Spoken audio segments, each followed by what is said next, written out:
హనుమ వలన ఎక్కడెక్కడ హనుమ నిలబడతారో అక్కడ చచ్చిపోయే వాళ్ళందరూ బతుకుతారు.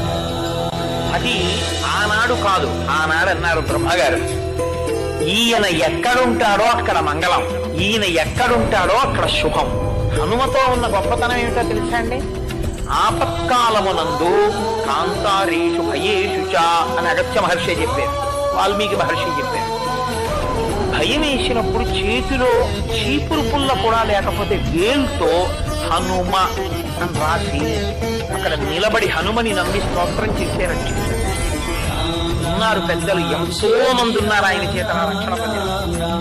ఆనాటి నుంచి ఈనాటి వరకు రామనామం చెప్పిన రామ భక్తుడైన వాణ్ణి, రాముని మీద విశ్వాసం ఉన్నవాణ్ణి చెనకలేరు. హనుమ సర్వదా కాపాడుతుంటారు అలాంటి వాళ్ళని. వాళ్ళ జోలికిడితే ప్రమాదాలు వస్తాయి.